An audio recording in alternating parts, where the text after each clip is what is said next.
Ishaba risautu ryambarara rambati binumugisha nuya ibembere shitambo cya misa ecyayitabwa mu bashomesa bekerezi yabona abari mu itware ryambarara o abasima abo kwinegeza inkerezo mu itware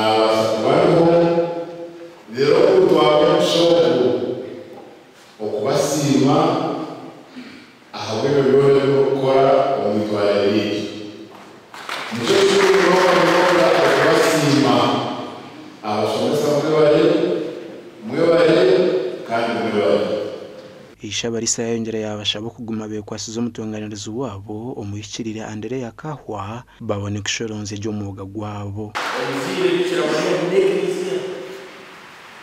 mwe kwase naje kwasi ya ruhanga kana bagamba cyara bagamba mutumita mukore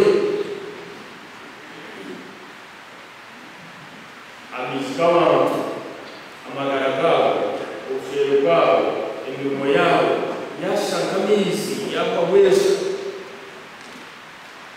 Kristo atemwenzi ngukumira muje kwamani na ndeba mutakaurabe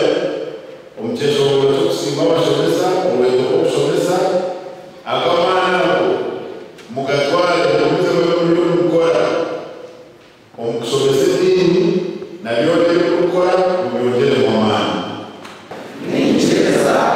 mu kitambo cya misa aba bagarukamo ibiragano byabo omurisa yabahasera kandi nabo bamusima abo kubeta hitware okuganira nabo kandi bakehabura hamwikirire wabo rukubatunganira twashemerwa munonga akuba twayishanga habasomesa binji munonga kandi yatwongera amamani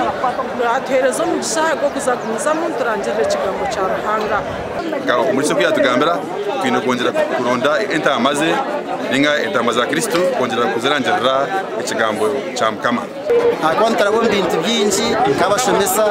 nangwa no kutujuma n'abatujuma turi mu makamarunji nitorgo muhambo families estare za burije konka nshaba imbabazi nshaba neshare itware ryambara ry'abashomesa bekerezi abarukurenga 16 abarukuherezo mu makereze gatargamwe nagamu kwetorora itware inda Aidan Bataringaya.